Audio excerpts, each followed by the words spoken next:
Jadi niatkan kita ibadah. Intinya itu kalau saya. Di politik pun sama, niatkan kita ibadah.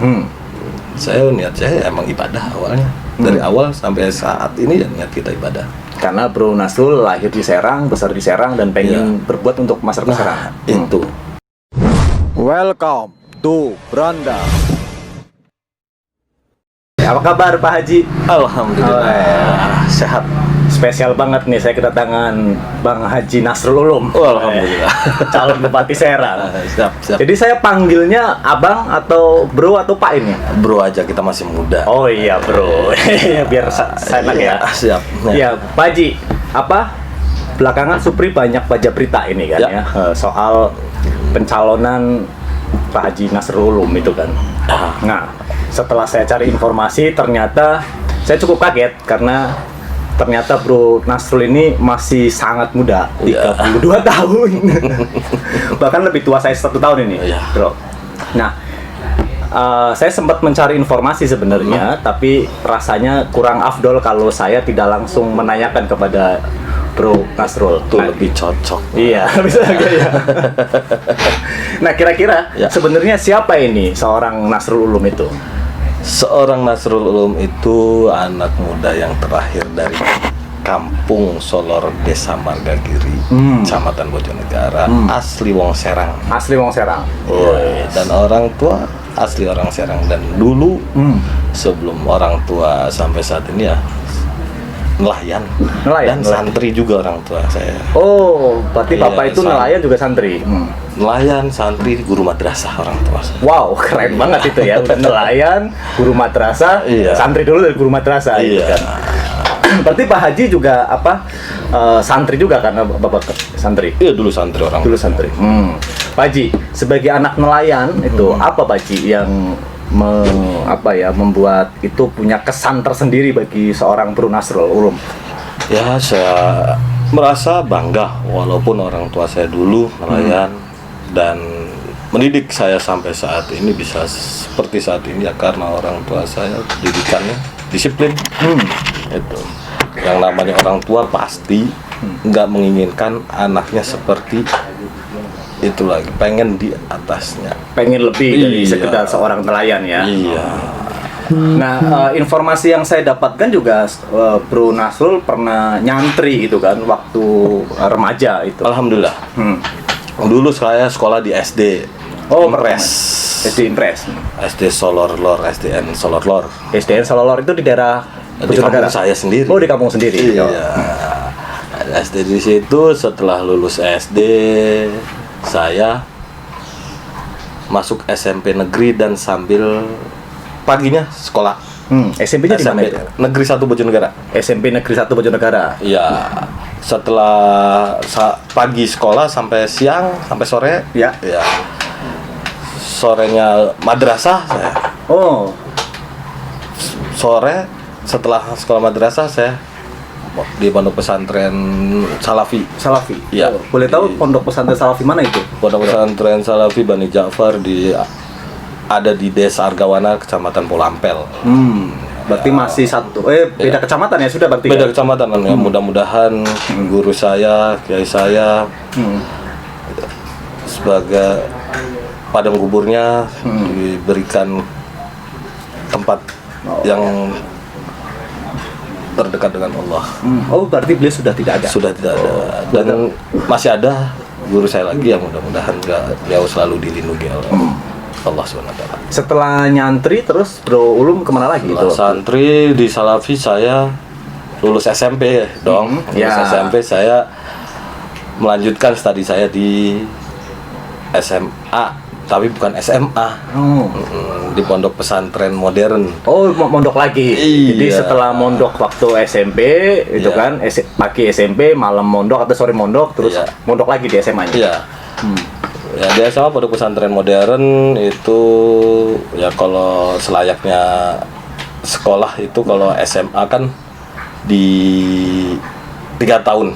Ya, betul kalau. Tapi kalau saya 4 tahun. Karena di situ mendalami bahasa dulu karena di pondok pesantren modern itu kan berbahasa Arab dan Bilingual bahasa ya? Inggris. Oh, Ya. bahkan 3 bahasa, 2 bahasa ya, bahasa asingnya ya. Iya. Arab dan Inggris. Iya, disitulah 1 tahun untuk pembelajaran di situ, bahasa dan terkait agama juga. Setelah itu ya kita masuk pondok pesantren seperti Oh, iya. adanya di pondok pesantren gitu. Oh iya. Sebagai anak santri berarti hafal lah ya soal kitab-kitab klasik, kitab-kitab Insya Al-Munir Allah. misalnya. Insya Allah. Iya, Pak Ji. Sebagai anak santri apa Pak Ji yang membekas, yang itu menjadi spirit Bro Nasrul itu menjalani proses kehidupan Bro Nasrul sendiri? Yang menjadi spirit ya pas waktu saya jadi santri ya, yang selalu saya ingat dan selalu saya tanamkan pas waktu itu diajar sama almarhum ya, mudah-mudahan diberi tempat yang terdekat dengan Allah, almarhum Ustadz Muhibin. Beliau yang memberikan moto hidup dan salah satunya itu pepatah Arab ya, seperti manjada wajada Ya. Siapa yang bersungguh-sungguh dia akan akan dapat. Dan yang lebih saya tanamkan lagi itu khairun nas anfa'uhum linnasnya. Sebaik-baiknya manusia yang bermanfaat untuk manusia lainnya. Oh, Itu yang saya tanamkan. Kalau nggak ada manfaat untuk manusia lainnya, kayaknya kita merugi. itu yang Hidup di dunia ini. itu gitu. yang masih sampai sekarang melekat Iya, sama benar. Nasrul, Bro Nasrul. Tapi yang namanya di pondok pesantren ada suka dan dukanya ya. Iya, Mas, betul, ya? Bro. Apa itu, Bro? Wah, kalau boleh tahu. Ada suka dan dukanya, ada lucunya juga yang namanya pondok pesantren. Pas waktu saya kebetulan saya di situ nggak ada keluarga ya, pondok pesantren itulah keluarga saya. Dan ada teman saya, kakaknya meninggal ya, mudah-mudahan diberi ketenangan di sana. Oh, kakak teman saya meninggal. Pas waktu itu saya mau takziah, Oh ya, siap. tapi ya karena belum dapat izin dari ustadz kita gitu. Dulu namanya Kismul Amni, Oh, kesana. bagian keamanan pondok pesantren. Nggak mendapat izin ya, kita nekat aja itu. Iya. Nekat sampai kabur dari pondok. Oh, Iya. waktu itu untuk takziah tapi Untuk ya. takziah, kabur dari pondok ya. Alhamdulillah ada kenang-kenangannya di situ juga. Loncat pagar, nyangkut di paku. Ini kenang-kenangannya. Iya. Iya, kenang-kenangangannya ini ya, sampai tahu bocoran darah itu pas waktu nyampe tempat pakai tisu saya itu. Iya. Ya, di mobil angkot ya, namanya naik angkot ya. Iya. Kita lari aja karena takut ketahuan ustadz ya, namanya kabur. Oh iya. Karena kalau biasanya kalau ketahuan di pesantren itu kan kepala dibotakin. Oh iya, benar. Kepala dibotakin, terus dipajang di lapangan. Iya, biasanya. Ya, intinya itu pembelajaran disiplin dari pondok pesantren ya. Ya, alhamdulillah ya, kita bisa melaksanakan takziah itu walaupun cara kita tidak baik. Ya, oh. Ya kan kabur dari pondok tidak Oh baik iya. caranya. Tapi sampai selesai kan? Alhamdulillah sampai selesai. Pas waktu santri akhir saya, waktu santri akhir pas di pondok pesantren saya kan pondok pesantren Darun Najah, Oh iya. Ulu Jami Jakarta. Di situ ya pimpinan beliau itu menerapkan santrinya kalau santri akhir itu pas Idul Fitri itu baru pulang pas habis sholat Id. Oh, berarti Iya. kalau pas lebaran itu. Iya. Jadi nggak langsung. Berarti puasa juga di sana semuanya. Puasa di sana pas waktu santri akhir itu. Dan pas waktu itu saya pas waktu santri akhir, pas waktu namanya haram. Ya di situ saya, yang santri yang lain pulang, kita santri akhir enggak. Ya bersih pondok, malamnya qiyamul lail. Iya, gitu. iya. Ya memperdalam Aktivitas Ramadan lah ya. Ramadan lah itu. Ya ada lucunya. Apa itu? Karena karyawan di pondok pesantren kan udah libur. Ya, iya. Kita yang ngebersihin pondok juga. Ya, betul. Ya, bersihin pondok karena ada yang bisa bawa mobil atau enggak, kan ada mobil cleaning service di situ, Mas. Ya, betul. Iya, ada mobil cleaning service. Ya karena saya juga baru bisa bawa mobil tuh pas waktu itu. Oh, Iya. gitu. Iya. SMA padahal itu. Iya. Nyantri kan? Iya, nyantri. Baru bisa. Ya, kita nyoba aja nekat. Kita bawa mobil cleaning service, emang udah tua juga sih itu mobil. Kita bawa, ya karena susah masuk giginya tuh mas. Iya, iya. Kita paksa aja dorong, patah persnel. Setelah itu besoknya kita langsung dipanggil sama biro santri. Iya, gitu, ya. Kena marah lagi. Ya. Nah, itu pengalaman di santri ya. Nah, tapi alhamdulillah di pondok pesantren kan diajari muhadoroh itu semacam pembelajaran kita untuk pidato atau dakwah di depan umum. Oh, di ya, situ. biasanya anak santri itu jago pidato biasanya. Ya, banyak lah di pondok pesantren itu pengalaman-pengalaman yang lucu, yang menyenangkan, tapi lebih banyak ya di pembelajaran agamanya. Itu yang saya cukup takjub ya, ternyata Bro Nasrul ini anak santri, anak nelayan, kemudian nyantri gitu kan, dan itu ternyata cukup membuat Bro Nasrul cukup punya bekal untuk menjalani persegi hidup ini. Insya Allah itu bisa. Iya. Ya karena di keluarga saya, mulai dari orang tua saya, kakak saya sampai adik saya, emang basicnya di pesantren. Oh, pesantren. Orang tua saya kan dulu pesantren. Ya. Gitu sebelum sampai saat ini kan dulunya pesantren, setelahnya jadi pesantren, guru madrasah dan sambil jadi nelayan juga. Iya, gitu. iya. Tapi bro, kan di Banten juga banyak pondok pesantren gitu kan. Tapi kenapa justru memilih pondoknya di luar Banten? Ini ada alasan apa? Jadi gini, pas waktu itu saya dan adik saya kan bareng gitu lulus SMP-nya. Bareng bukan karena saya itu, karena masuk SD-nya bareng. Iya. Karena masuk SD-nya bareng.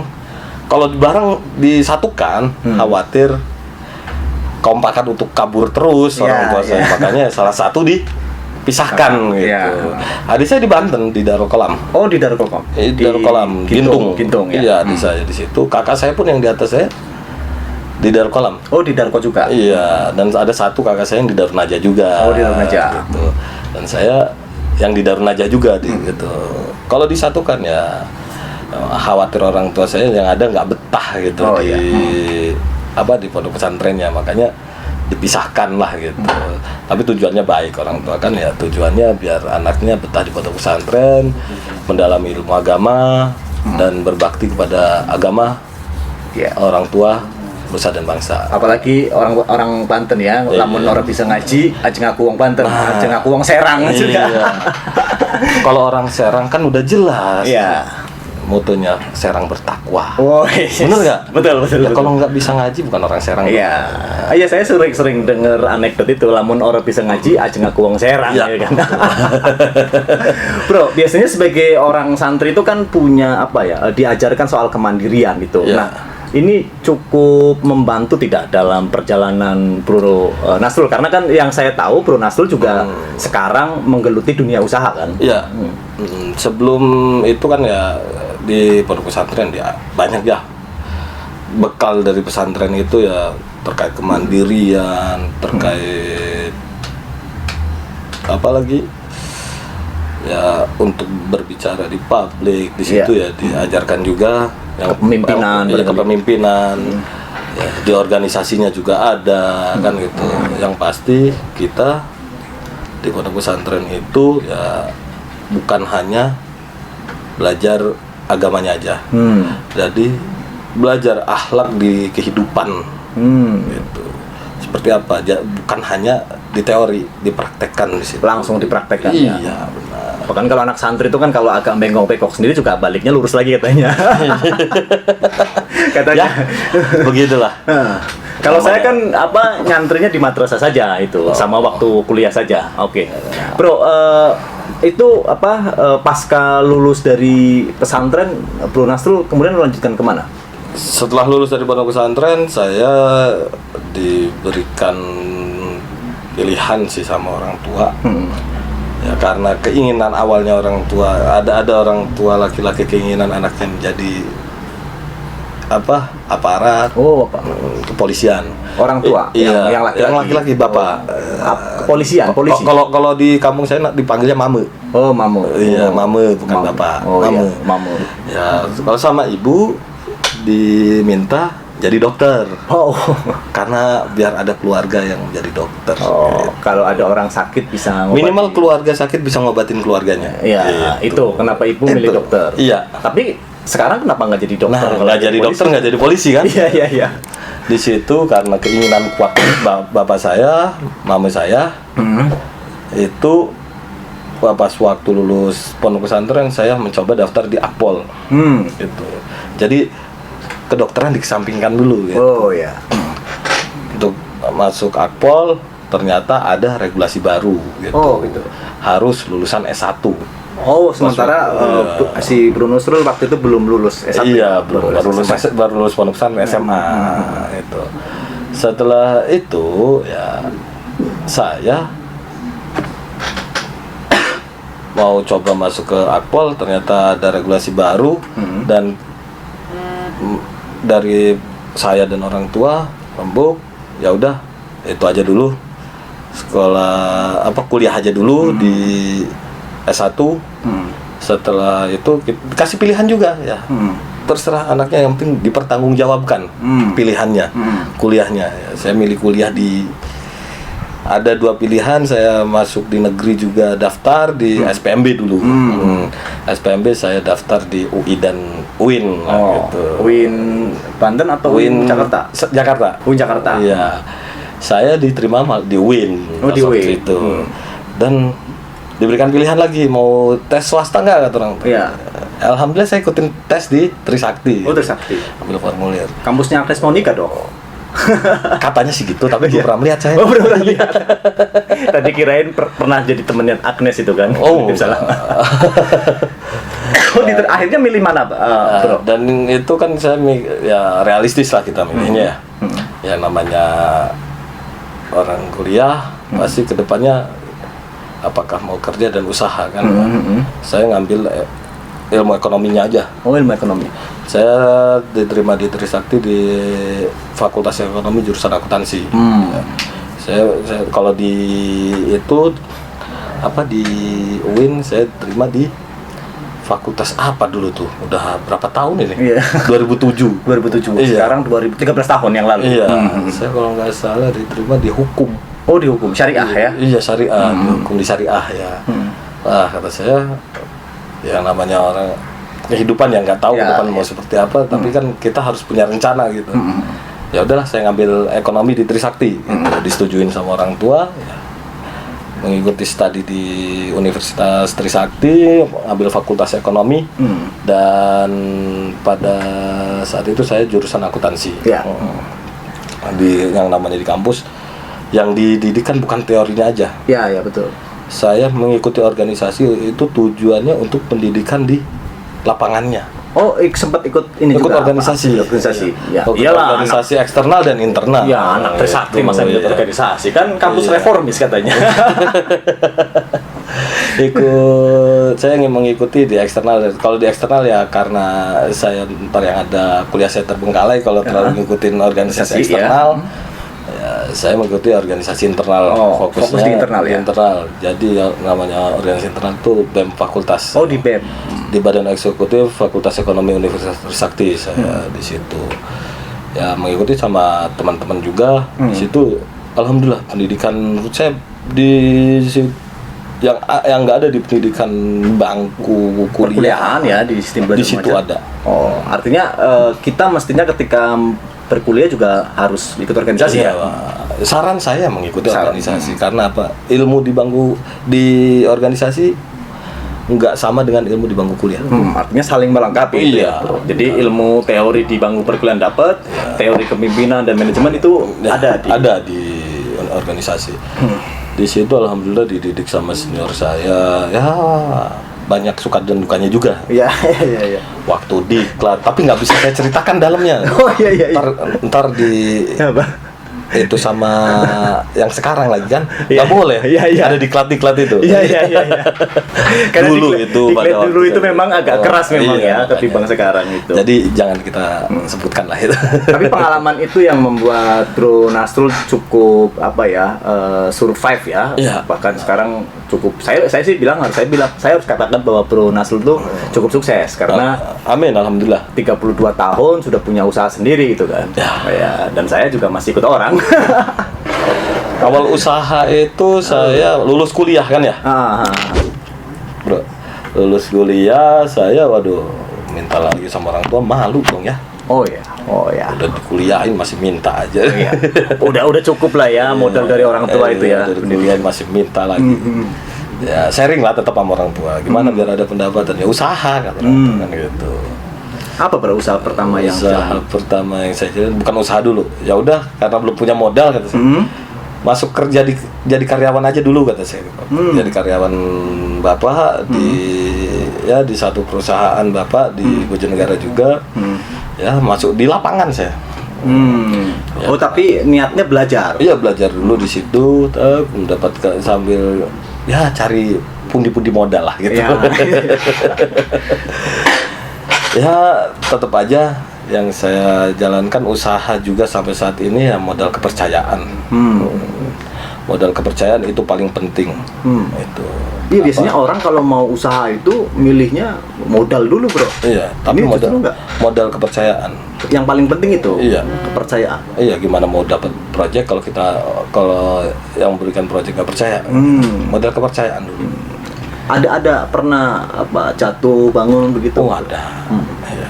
Karena kan kalau saya ikut seminar itu kan melihat seminar, melihat Iya. motivasi itu kayaknya jadi usaha itu enak banget kayaknya. Kalau dilihat ya, kalau dijalankan. Tapi itulah namanya seni pengusaha, seni menikmati usaha ya seperti itu. Yang namanya usaha ada kadang di atas, ada kadang di bawah. Yang penting mental kitanya kuat apa enggak gitu, menjalankan itu. Dan itu didapatkan nggak sehari dua hari, bro. Oh iya. Termasuk ketika mengikuti bapak di Iya. laut, kemudian tadi nyantri, itu Iya. ya, semua memupuk mental ya. Iya. Bro, kan ente ini kan sudah cukup sukses di dunia usaha itu Iya. kan. Tapi kenapa sih ini isu yang rame kemudian Bro Nasrul malah mau jadi Politisi. jadi kan udah jadi politisi dong kalau Iya, sekarang. iya, jadi Kan anggota gini. dewan kan sekarang Iya. kan. Iya, tapi malah mau maju. Ya, gini. Apa, Bro? Jadi kalau prinsip saya jadi pengusaha, Heeh. yang tujuan saya di sekitar kita bisa membantu di sekitar kita dulu usaha itu ya. Oh. Ya, bisa membuka lapangan pekerjaan itu Oh, pengusaha. itu. Ya. Jadi bukan hanya sekedar mencari keuntungan. Iya, kalau hanya cari keuntungan mah kayaknya kurang pas lah. Karena kata yang saya sempat bilang tadi, yang saya tanamkan dari ustadz saya, khairun nas anfa'um linnasnya itu. Kalau hanya untuk mencari keuntungan, manfaat untuk manusia lainnya belum. Artinya yang paling penting tadi, Iya. sebaik-baiknya orang adalah yang bermanfaat untuk orang. Iya, iya. Oke. Iya. Itu yang Bro Nasrul awalnya memilih jalan usaha itu karena pengennya tidak hanya Iya. kerja untuk diri sendiri, tapi untuk orang lain. Ya, jadi niatkan kita ibadah. Intinya itu kalau saya di politik pun sama, niatkan kita ibadah. Niat saya emang ibadah awalnya. Dari awal sampai saat ini ya niat kita ibadah. Karena Bro Nasrul lahir di Serang, besar di Serang, dan pengen berbuat untuk masyarakat Serang. Itu tujuan saya, berbuat untuk masyarakat Kabupaten Serang, berbuat yang lebih baik untuk masyarakat Kabupaten Serang. Apa nggak terlalu dini, Bro? Karena usianya baru 32 tahun. Ya, 2 tahun. umur nggak ada yang tahu, Mas. Oh, betul. Iya, umur nggak ada yang tahu. Iya. Itu. Iya, betul. Benar nggak? Iya. Kalau sekarang bisa, kenapa harus nunggu entar? Iya. Tuh. Iya. Ya kata orang tua, kata ustadz kan ya, kebaikan itu jangan ditunda-tunda. Oh iya. Bener gak? Mumpung masih muda, mumpung Iya. banyak energi, pokoknya berbuat aja dulu lah ya. Iya. Jadi pas waktu itu saya sambil usaha, ya, diminta dengan salah satu parpol juga untuk nyalon, dan keluarga orang tua pun menyetujui nyalon di DPRD. Oh, di DPRD. Iya, DPRD dulu. Tahun 2014. 2014. Ya, mulai karir di politik tahun 2014. Oh, berarti sekarang periode yang kedua. Periode yang kedua. Oh ya, tahun kedua. Di DPRD Kabupaten Serang. Hmm. Ya, di situ saya melaksanakan tugas saya ya seperti tugas dan fungsinya anggota DPRD, budgeting, legislasi, dan controlling. Oh, itu. Yang penting tujuan kita ibadah manfaat buat masyarakat. Nah, bro kan sudah jadi anggota dewan itu Ya. 2 periode. Apa itu dirasa tidak cukup untuk membuat satu kebaikan di Kabupaten Serang? Itu dia. Yang namanya anggota dewan kan udah jelas. Fungsinya hanya 3: Ya. budgeting, legislasi, dan Controlling. Legislasi, regulasi. Ya. Tidak bisa tidak bisa langsung mengeksekusi ya, Bukan kebijakan. sebagai eksekutor di situ. Ya, ada contohnya sih. Saya pas waktu reses, setiap reses saya masukkan dari aspirasi masyarakat yang sekitar saya, yang dapil saya. Dapil mana dulu? Dapil Bojonegara, dapil 5, dapil Bojonegara, Pulampel, Kramat Watu, Waringin, dan Gunung Sari. Saya sebagai warga dapil 5 dan anggota dewan dari dapil 5, otomatis saya mengaspirasikan dari dapil saya terlebih dahulu. Salah satunya ya, contoh satu aja ya, saya mendorong untuk renovasi jembatan atau kali yang ada di Bojonegara, yang imbasnya selalu banjir di Bojonegara. Iya. Kemarin juga sempat Setiap reses sampai 5 tahun itu nggak ada. Karena kita bukan eksekutor. Iya. Kita hanya untuk mendorong itu. Eksekusinya ada di eksekutif. Ya. Gitu. Nah, bro, kalau lo bilang bahwa tadi ya persoalan sebenarnya apa potret yang masih menjadi PR besar di Kabupaten Serang sehingga itu menjadi faktor yang Bro Ulum ingin berbuat lebih gitu. Apa, Bro? Jadi kenapa saya jalankan ini ya karena melihat keprihatinan dan ya dorongan beberapa tokoh dan ulama dan konstituen saya.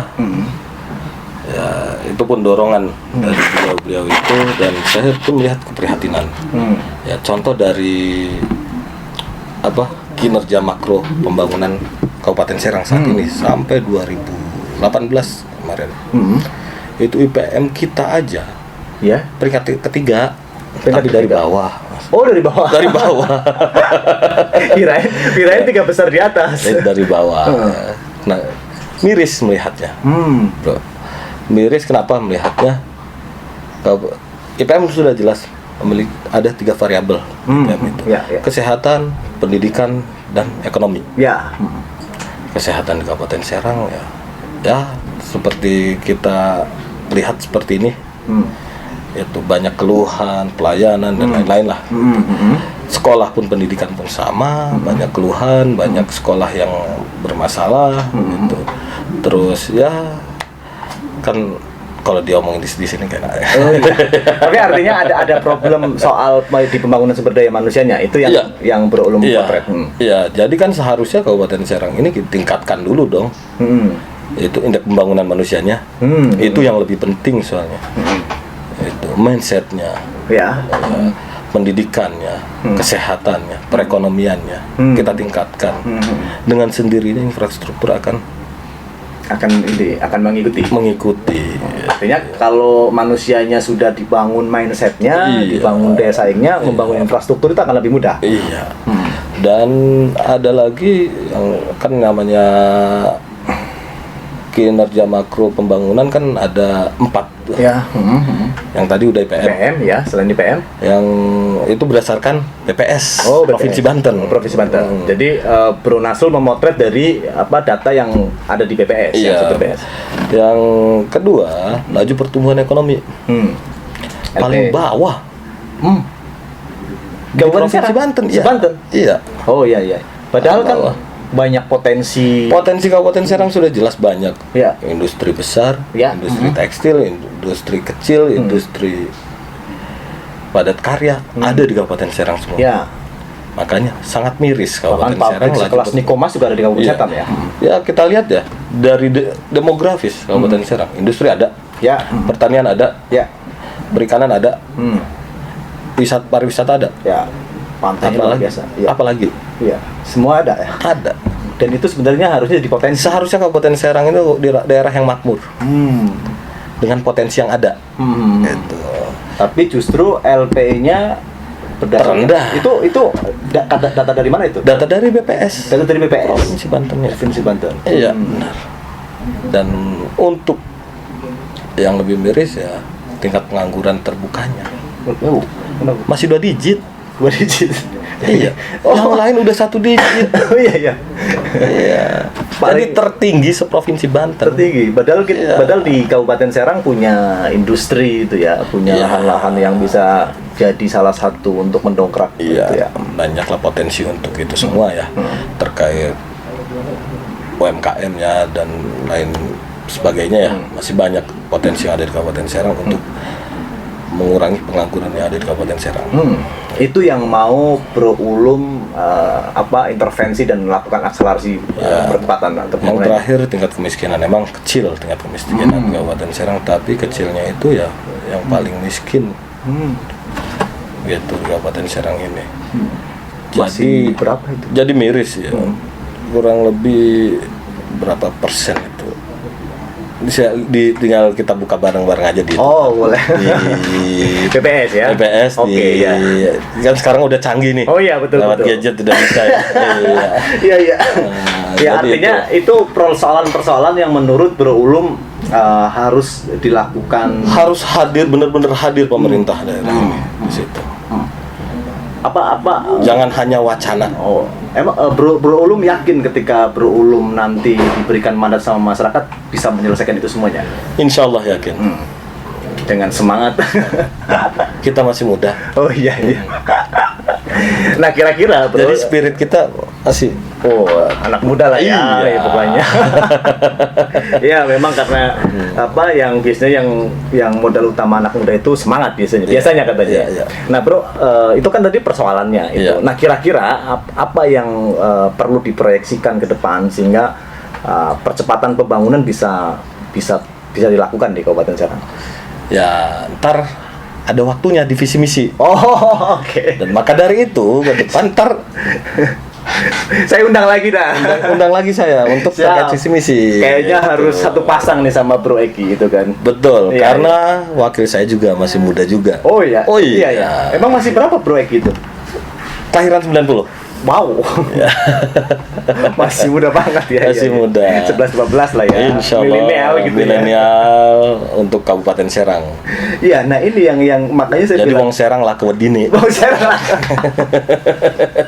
Ini yang kenapa saya undang Bro Nasrul ke sini tuh karena saya terus terang kaget gitu ya Iya. melihat anak muda itu kan berani banget ini mau maju padahal lawannya kan bukan lawan sembarangan nanti kan petahana kan Bro, Iya, itu. betul. Apa Bro yang paling menjadi spirit seorang Bro Nasrul Ulum sampai maju nih gitu kan? Dan gini, yang penting saya dapat dukungan dari elemen masyarakat, dari elemen tokoh, elemen ulama, dan yang penting kita ikhtiar dan berdoa. Oh.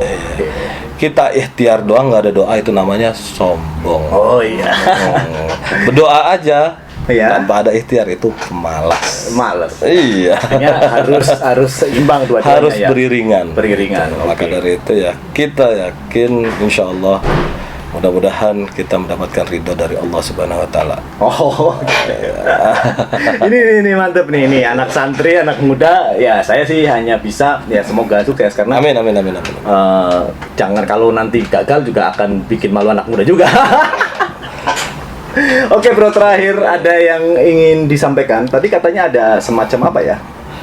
Sebelum kita masuk tadi lo mau bilang apa? Mau ada kejutan-kejutan begitu? Ya jadi saya akan memberikan kaos yang seperti yang saya pakai nih. Oh, wong Ya. Serang ngelak ke Wedine. Wong Serang lah kewedin ya. Ah. Tapi saya apa ya namanya? Giveaway. Giveaway. Ah. Ya, giveaway saya pada teman-teman sahabat yang menonton channel ini memberikan quote atau vlog Ya.